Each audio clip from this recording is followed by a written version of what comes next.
Hey folks, I'm standing downtown Berlin right now, and behind me is one of the remaining sections of the Berlin Wall. This is the Berlin Wall monument area, and this wall behind me would have been constructed in 1961 and stretched 150 kilometers, about 75 miles, east to west across Berlin, cutting the city in half and separating the free zones of West Berlin from communist East Berlin. Between 1961 and 1989, when East Germany fell and reunification began, over 138 people tried to cross over this wall and were shot dead by East German security forces.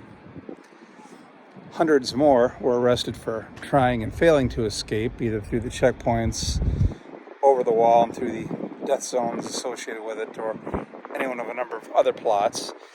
And actually in East Germany, it was a criminal offense to even talk about escaping or crossing the wall or going to the west.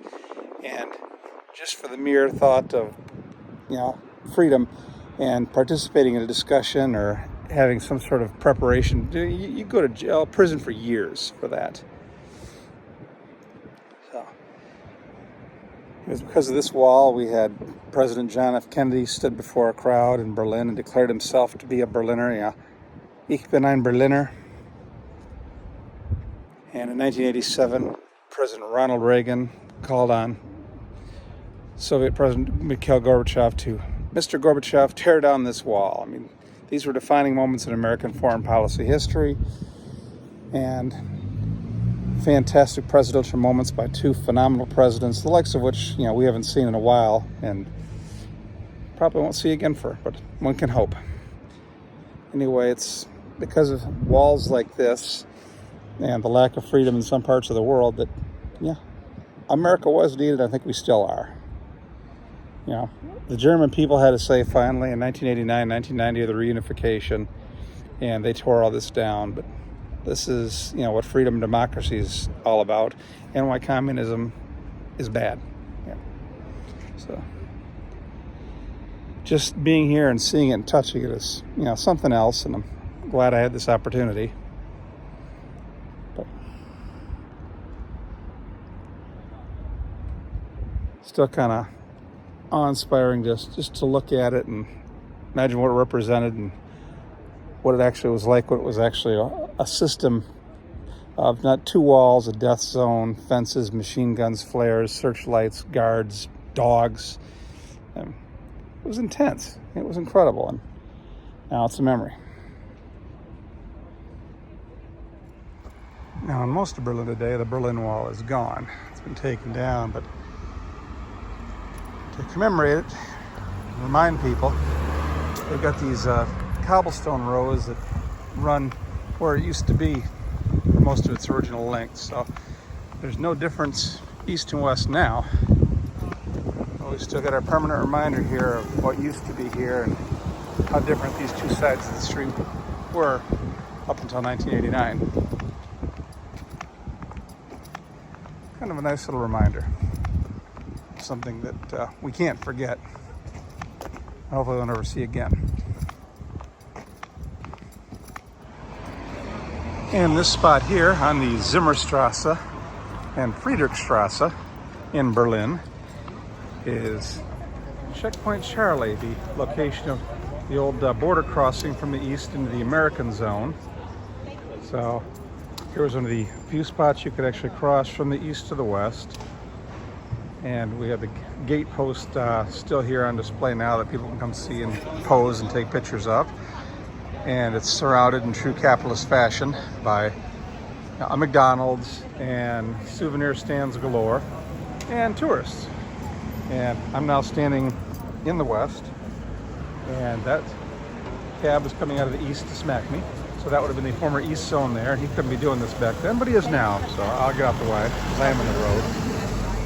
But this is a spot that back in 1961, over a little dispute where some East German border guards tried to stop American personnel crossing when East Germany was not recognized by the American powers or anybody else other than Soviet Russia.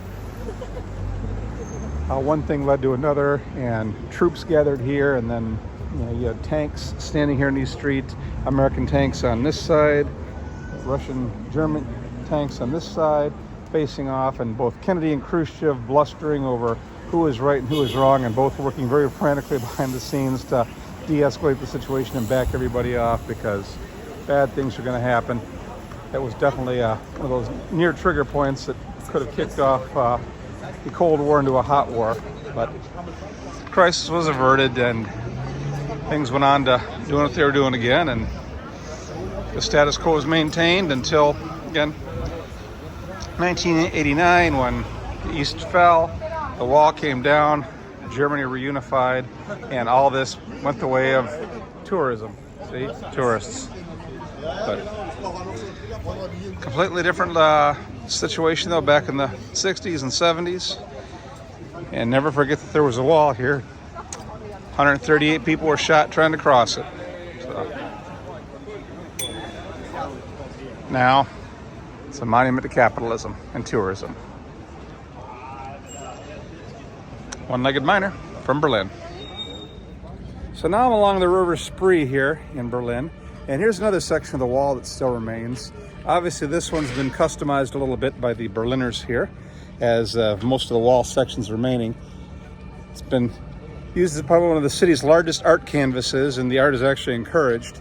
So this is pretty much some more random scrawl. We're going to check out a section next that has some world-class art on it, allegedly, so we'll see what we see. But whether there's art on it or it's clear stone, this is still the wall that kept a generation of people from seeking freedom in the West, and now it's just remains of a memory. Still evokes a sense of awe when you actually get up and see it and touch it, though. Paint's coming off. And sections along here are actually commissioned to actual artists. So. Thank you.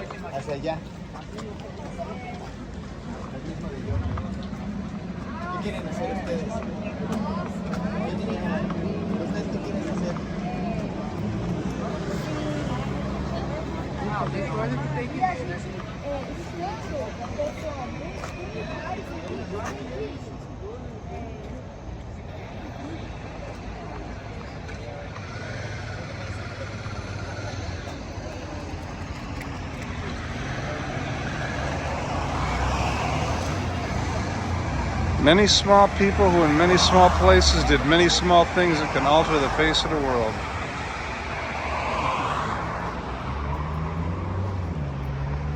We just walk right on through there.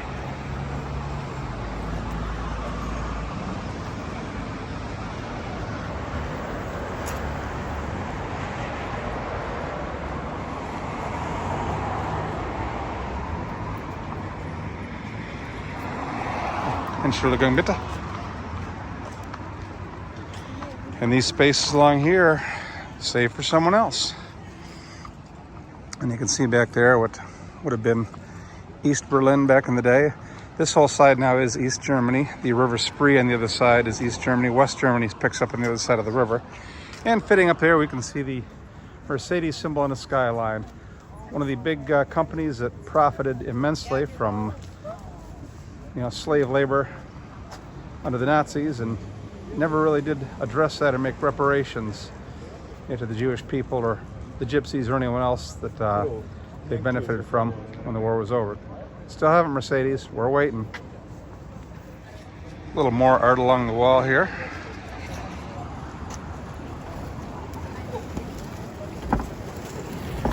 Yeah, sure glad I'm trying to take a picture here. Oh, Andy. Okay. Let's see.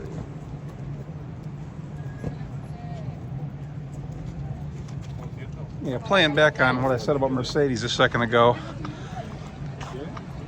The Nazis employed hundreds of thousands of prisoners, Jews, Gypsies, Soviet POWs, everybody else they could get, and they used them for work in war industries, and they leased them out to companies like Mercedes, Porsche, IG Farben, who's now BASF, and a lot of the other big ones. And these companies all paid the Nazi hierarchy money for each laborer. Instead of the laborers, they went in the Nazi coffers, And the company's benefited immensely by getting cheap labor, and they've still haven't made those people whole yet. And that's kind of a big thing over here in Europe to this day, is getting some of these companies to step up for their profiteering back then, even 70, 80 years ago, and make some of these victims whole. Some of the victims are still out there. Not many, but let's do right by the ones that are. Enough politics, let's look at the art. Yeah. I like this one.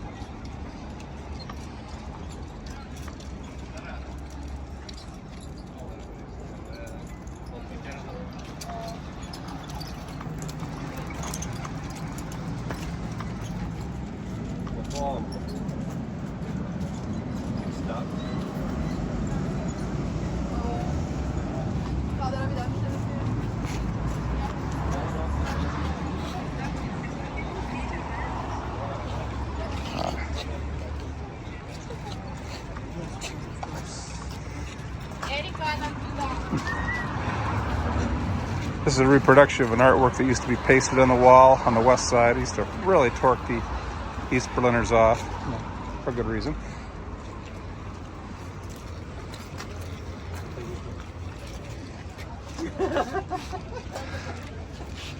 Oh, look. Hey, everyone, it's Paige. Hi.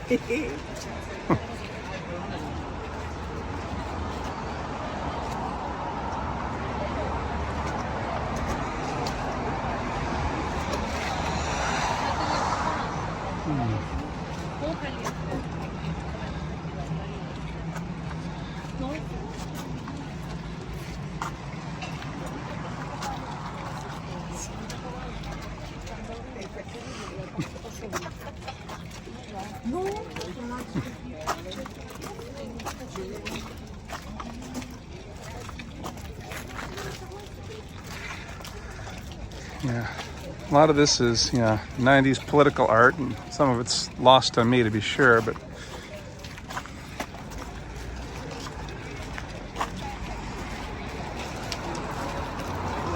a couple of doves of the Brandenburg Gate. All is open.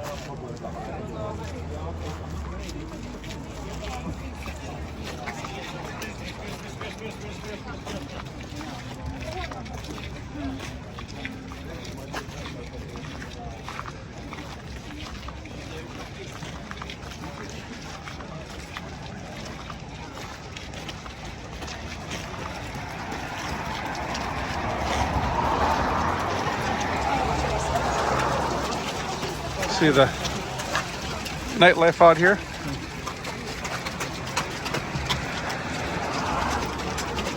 Very active city.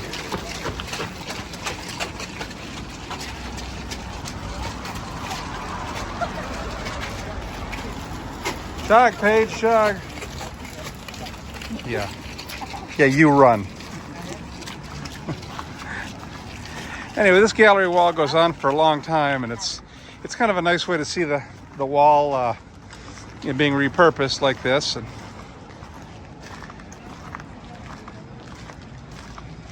I'll leave my thoughts out of this, and y'all can have yours. And well, just come on over here to the River Spree and enjoy the sunset.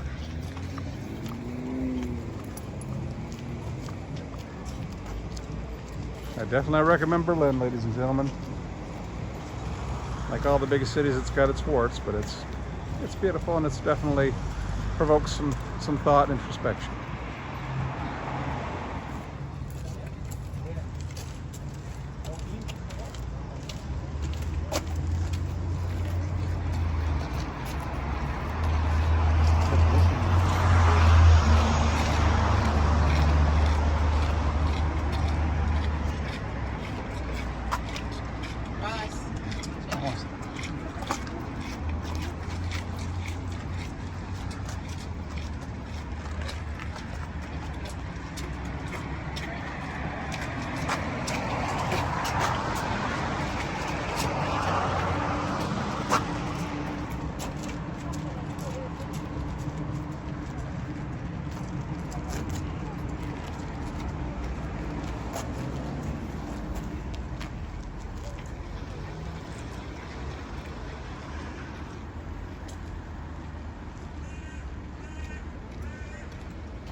the East Germans never saw this coming back in the day. I don't think they realized in 1961 they'd be creating the world's largest art canvas. And here we are.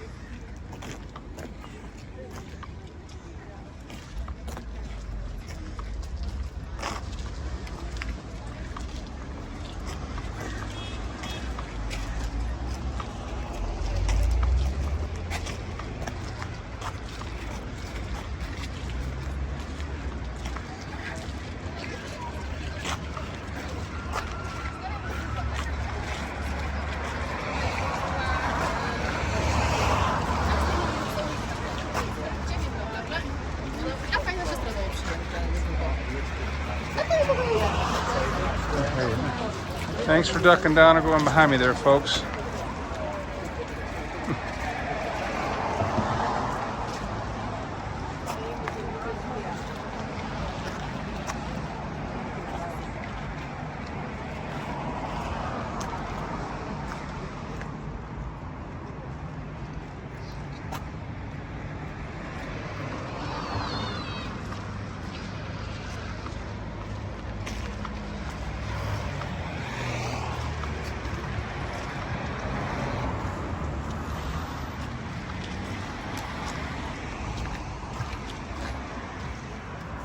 And here we have a section with a little more conventional conservative art. Famous German Jews.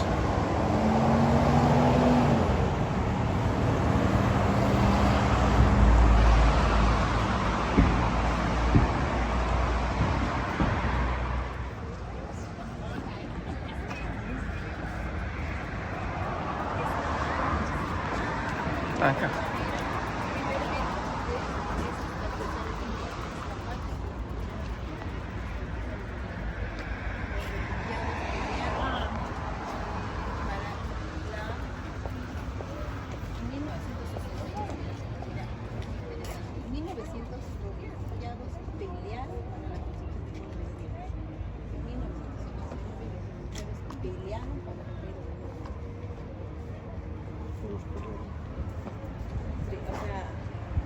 Como que se esforzaron.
Hehehehe